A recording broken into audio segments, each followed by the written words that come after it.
Good afternoon.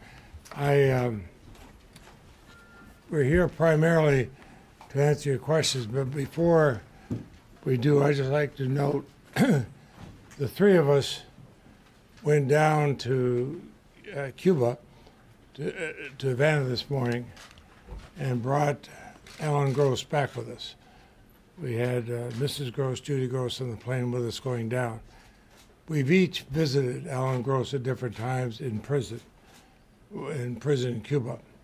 And over the past several years, we've watched his condition deteriorate.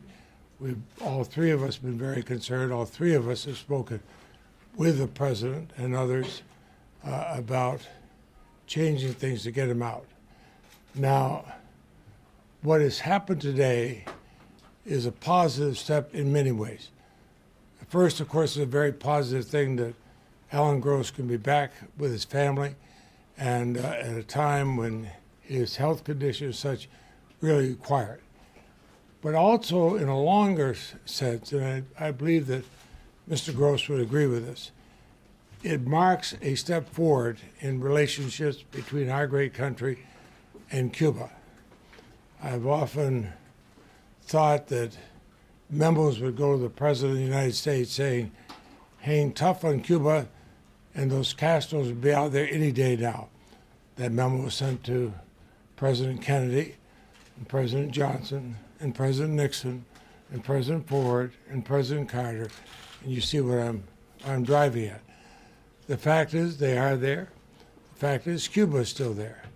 And we ought to face up to that we will have differences, but that we can improve the lives of the Cubans, and I believe improve the lives of U.S. citizens by stopping this idea of a closed door toward Cuba, where we tell American citizens you can visit any country in the world, they'll let you in, except for Cuba.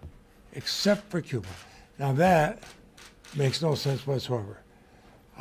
There are a lot of things in areas of education, medicine, culture, art that should unite us, not divide us. Will we adopt their political system? Of course not. Nor do they have to adopt ours. But reality is we're 90 miles apart. Let's start finding out ways to at least work through our differences, but embrace our areas where we are alike. Just about every business group would like that. Every religious group would like that. The Pope has spoken very strongly on this. Leaders of business in the United States have, and now it's time for us to too. Jeff, let me. Well, thank you. As Senator Leahy said, each of us have visited Alan Gross over the years. I was able to see him just a month ago in the prison in Havana. And at that time, he said, I hope that this ordeal, this 5-year ordeal, actually leads to something positive. And today, when we got on the plane, I told him, when you look at what the President will announce here soon, you'll see that it has resulted in something very, very positive. And I just want to say that for those who say that this is a concession somehow to the Cuban regime, these moves that are being made today, I think that that is the wrong way to look at it. That is simply wrong. The policy that we've had in place for the past 50 years has done more, in my view, in many's view, to keep the Castro regimes in power than anything we could have done. And so I'm just pleased that these actions have been taken. I think it will improve the lot of ordinary Cubans, and it's good for Americans as well. Now, some will say that the Cuban regime may now limit the travel of Americans now that we're more able to travel, not freely, but in larger numbers. That they may take measures, and they may. But I've always said, if somebody is going to limit my travel, it should be a communist, not my own government here. And it makes more sense for us to allow travel. That's what we do. That's what we do as Americans. Well, it was an incredibly emotional moment, as you might imagine, when we walked off the tarmac into the building at the airport in Havana and saw Alan Gross, who I think realized for the first time that after 5 years of effort, the moment had really arrived that he was going home. And as you've heard us say when we were gathered on the airplane and we crossed into U.S. airspace, Alan gave a big hurrah and put his hands up. Judy Gross, his wife, has been tireless for 5 years in trying to bring her husband, Alan, home.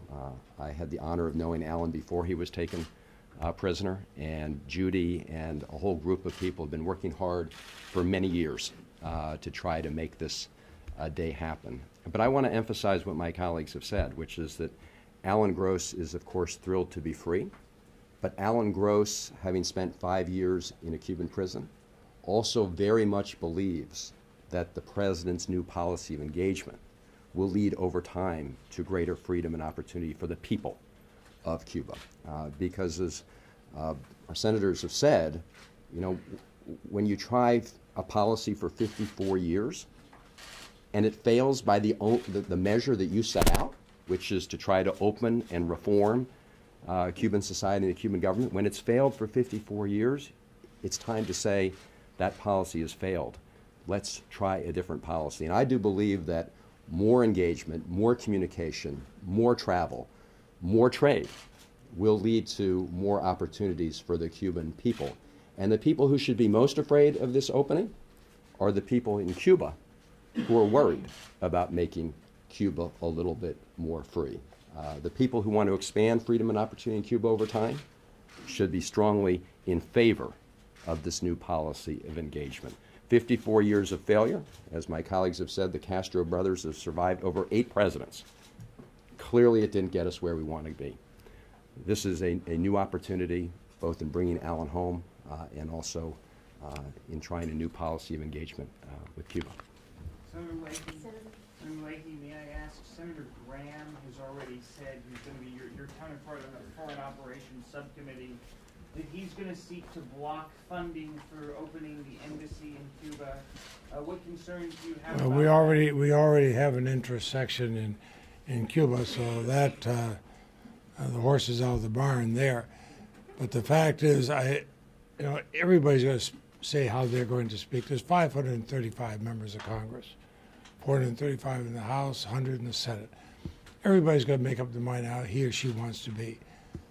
But speaking as an American, I would hate to think as an American I'm on business or visiting or whatever reason in another country, and something happens and I say, wait, I can always call my American embassy and seek help. Have them say, oh no, this is just about the only country where we don't have an American embassy. Sorry, you're on your own. I don't think American businesses would like that. Certainly those businesses we've talked with wouldn't like it. Our academic leaders who go down there wouldn't like it. But just as an individual American wouldn't like it. It is beneath the United States of America. Senator Flake, can you assess the politics for the new Republican majority in the Senate, how the politics stand for this going forward with both lifting the embargo and allowing the embassy to proceed with funding? Well, we will see, and I share Senator Leahy's view. I think that it would be really counterproductive to block funding for an embassy. We're going to have a lot more Americans traveling to Cuba. Last year it was about 400,000 or so. It's going to be a lot more under the new, general licenses for most travel. To tell those Americans that travel there, sorry, you're out of luck if you have a problem if you're looking for a U.S. embassy. I just don't think that that's right.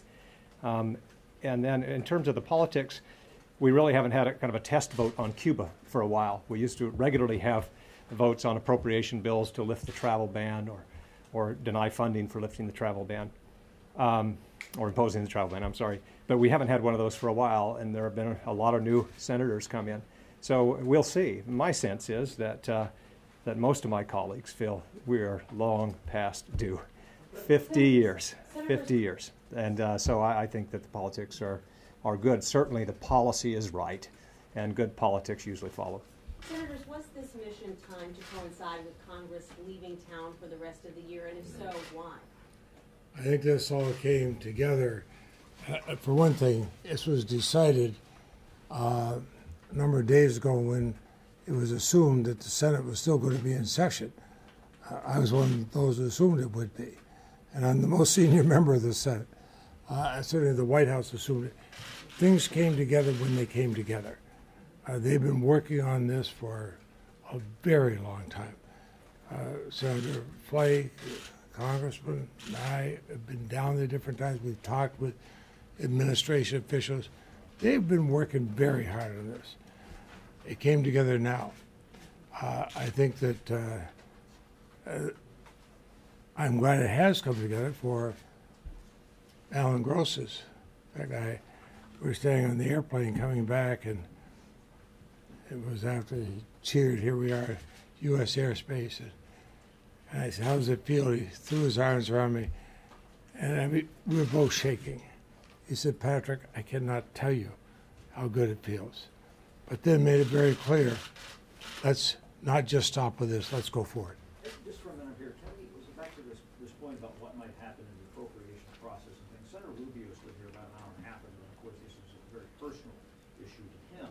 But that said, it's going to be a new Republican majority, and even so, do you, the potential good that you see in terms of tourism and business and whatnot, couldn't they have possibly imperil that? And Rubio is concerned about saying, well, they might start cracking down and doing other things, and he said, I know how they are. Do you feel that if the United States does not fund an embassy, does not fund an ambassador, that this kind of falls apart at the seams in terms of Rubio?